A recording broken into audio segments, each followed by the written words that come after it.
Assalamualaikum warahmatullahi wabarakatuh.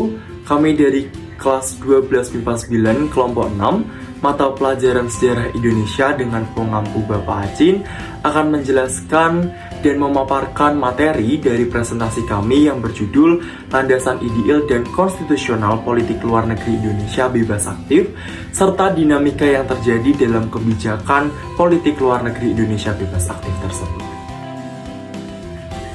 Namun sebelum menjelaskan materi yang akan kami sampaikan, saya izin sedikit mengenalkan anggota dari kelompok 6. Yang pertama saya, Anantio Tigo Haryolaksono dari nomor absen 2. Yang kedua, Dedek Sulaiman dengan nomor absen 10. Yang ketiga ada Farhanandi Pradana dari nomor absen 14. Dan yang terakhir ada Putriane Kayuda Aulia dari absen 28. Nah, langsung saja kita mulai pembahasan yang pertama, yaitu mengenai politik luar negeri bebas aktif. Sebenarnya apa sih pengertian dari politik luar negeri bebas aktif itu? Jadi, politik luar negeri itu adalah kebijakan, sikap, dan langkah pemerintah Republik Indonesia yang diambil dalam melakukan hubungan dengan negara lain dalam rangka menghadapi masalah internasional guna mencapai tujuan nasional. Sedangkan bebas aktif sendiri adalah politik luar negeri yang bebas menentukan sikap dan kebijaksanaan terhadap permasalahan internasional dan tidak mengikatkan diri pada satu blok atau satu kekuatan tertentu. Nah, mungkin teman-teman di sini masih pada sedikit bingung terhadap apa sih sebenarnya bebas aktif itu sendiri. Jadi bebas yang dimaksud adalah bebas memilih atau menentukan negara yang menjadi sahabat tanpa terikat oleh satu ideologi atau blok tertentu.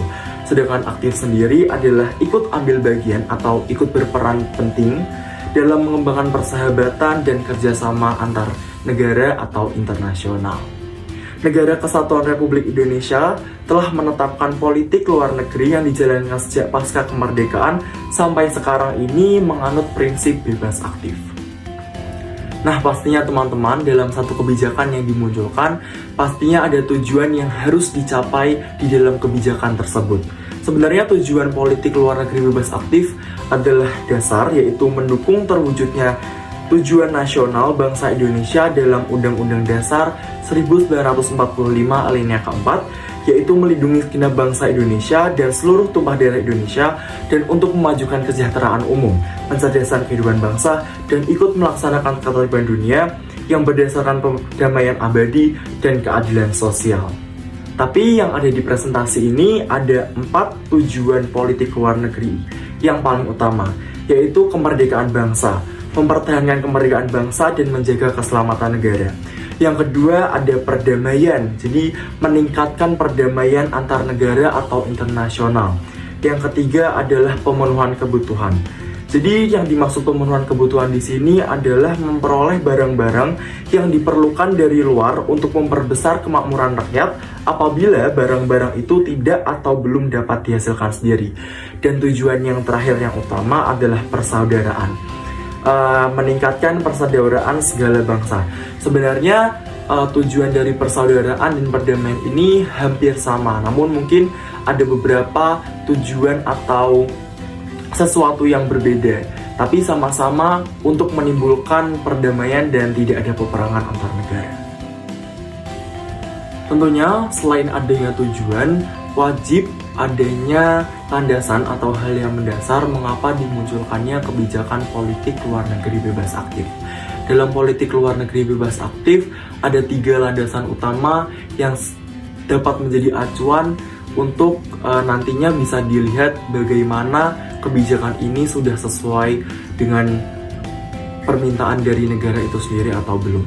Yang pertama ada landasan ideal, yang kedua ada landasan konstitusional, dan yang terakhir ada landasan operasional. Untuk landasan ideal dan landasan konstitusional akan dijelaskan oleh teman saya.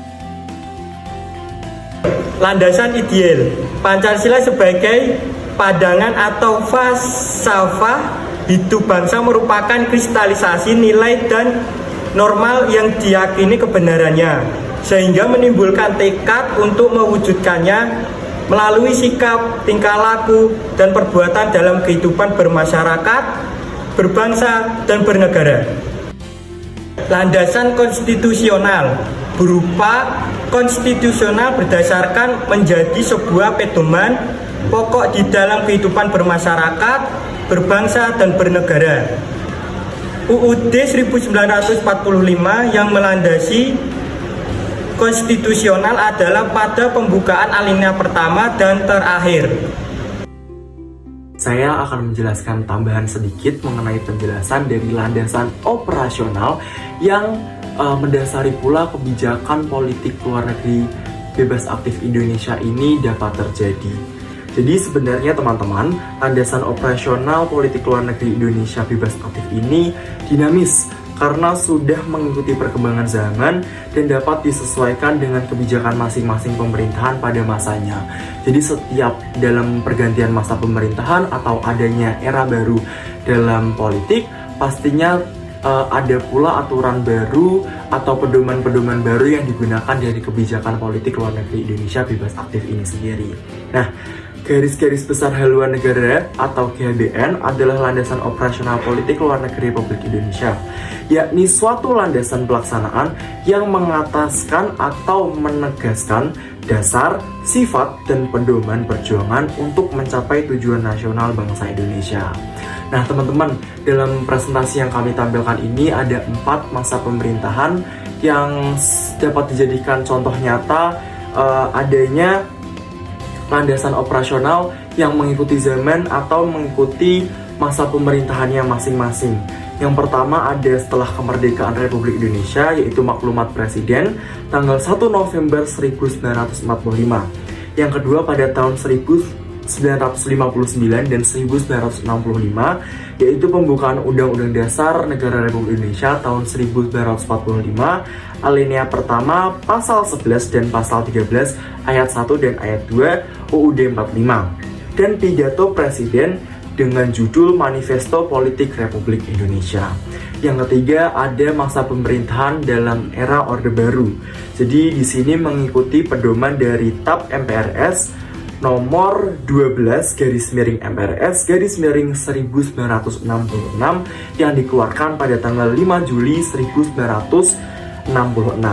Dan pedoman yang terakhir yang dapat kita tampilkan kepada teman-teman adalah pada aturan lain dari masa pemerintahan, yaitu TAP MPR tanggal 22 Maret 1975, yaitu TAP MPR nomor 4 garis miring MPR garis miring tahun 1978. Lalu selanjutnya ada dinamika politik luar negeri bebas aktif. Kelahiran politik luar negeri bebas aktif setelah proklamasi kemerdekaan Indonesia belum memiliki rumusan yang jelas mengenai bentuk politik luar negerinya. Tetapi pada masa tersebut politik luar negeri Indonesia sudah memiliki landasan operasional yang jelas pada 3 sasaran utama, yaitu yang pertama, memperoleh pengakuan internasional terhadap kemerdekaan RI. Yang kedua, mempertahankan kemerdekaan RI dari segala usaha Belanda untuk kembali bercokol di Indonesia. Dan yang terakhir, yang ketiga, yaitu mengusahakan serangkaian diplomasi untuk menyelesaikan sengketa Indonesia-Belanda melalui negosiasi dari akomodasi kepentingan.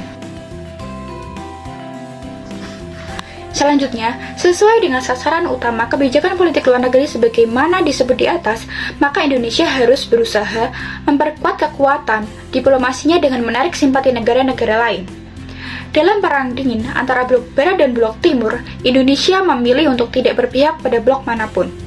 Selain untuk kemerdekaan, ketegangan yang ada juga dilatar belakangi oleh kepentingan nasional Indonesia saat itu, yaitu mencari dukungan dunia internasional terhadap perjuangan kemerdekaannya. Tetapi, walaupun Indonesia memilih untuk tidak memihak kepada salah satu blok yang ada, hal itu tidak berarti Indonesia berniat untuk menciptakan blok baru. Pelaksanaan politik luar negeri bebas aktif. Yang pertama, pada masa demokrasi parlementer pada tahun 1950 sampai 1959. Yang kedua, pada masa demokrasi terpimpin pada tahun 1959 sampai 1965.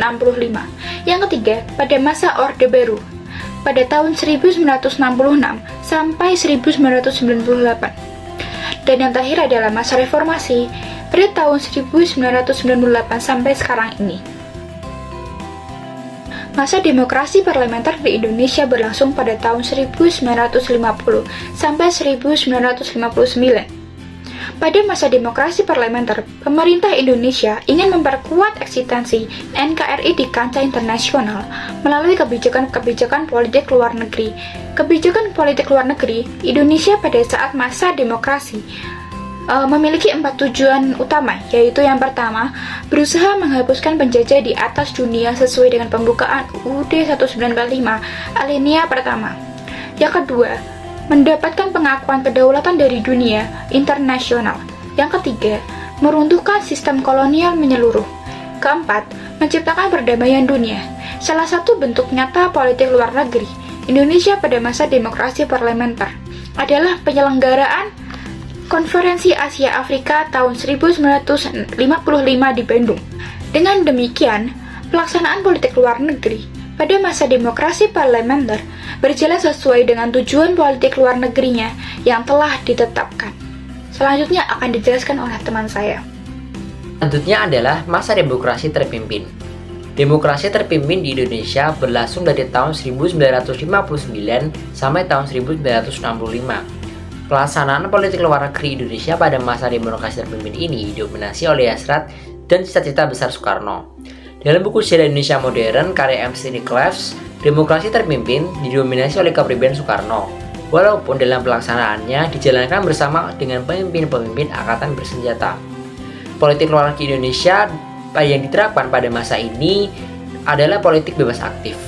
Kebijakan politik luar negeri Indonesia ini didasarkan pada Manipol Usdek yang merupakan akronim dari Manifesto Politik UUD 1945, Sosialisme Indonesia, Demokrasi Terpimpin, Ekonomi Terpimpin, dan Kepribadian Indonesia. Penerapan politik bebas aktif pada masa demokrasi terpimpin bersifat revolusioner dan radikal. Sifat politik luar negeri bebas aktif Indonesia yaitu revolusioner dan ofensif dapat kita lihat melalui kebijakan pemerintah Indonesia dalam konflik internasional, yaitu sebagai berikut. Yang pertama, pengembalian Irian Barat melakukan perang terbuka dengan Belanda. Yang kedua, pembentukan New Emerging Force atau NEFOS. Dan yang ketiga, konfrontasi Indonesia dan Malaysia. Lalu, masa demokrasi Orde Baru. Landasan dari kebijakan politik luar negeri Indonesia Orde Baru yaitu secara legalitas ditetapkan dalam TAP MPR nomor XII-MPRS-1966. Berdasarkan ketetapan MPRS tersebut bahwa politik luar negeri RI yang secara keseluruhan mengabdikan diri kepada kepentingan nasional. Maka dari itu, politik luar negeri RI yang bebas dan aktif tidak akan diperbolehkan memihak kepada salah satu blok ideologi yang ada. Masa di mana Indonesia memasuki masa yang dinamakan masa demokrasi Pancasila. Segala kebijakan yang dilakukan harus berlandaskan kepada Pancasila dan juga Undang-Undang Dasar 1945, sehingga tidak terjadi penyimpangan apapun dalam setiap pengambilan keputusan kebijakan, termasuk yaitu kebijakan luar negeri Indonesia. Selanjutnya, masa reformasi. Pada masa awal reformasi yang dimulai pemerintah Presiden B.J. Habibie, pemerintah berusaha memperbaiki citra Indonesia di kancah internasional yang sempat terpuruk sebagai dampak krisis ekonomi di akhir era Orde Baru dan kerusuhan akibat lepasnya Timur Timur dari NKRI. Presiden Habibie berhasil menarik simpati dari IMF dan Bank Dunia untuk mencarikan program bantuan untuk mengatasi krisis ekonomi. Lalu pada masa pemerintahan Abdurrahman Wahid, beliau banyak melakukan kunjungan kenegaraan ke luar negeri dan mengangkat isu-isu domestik dalam setiap pertemuannya dengan setiap kepala negara yang dikunjunginya. Termasuk dalam hal ini, selain isu Timur Timur, adalah soal integritas teritorial Indonesia seperti kasus Aceh, Papua, dan isu perbaikan ekonomi. Selanjutnya, pada awal pemerintahan Megawati Soekarno Putri, situasi ekonomi Indonesia mulai membaik. Ditandai dengan nilai tukar rupiah yang stabil, Presiden Megawati lebih memperhatikan dan mempertimbangkan peran DPR dalam penentuan kebijakan luar negeri dan diplomasi.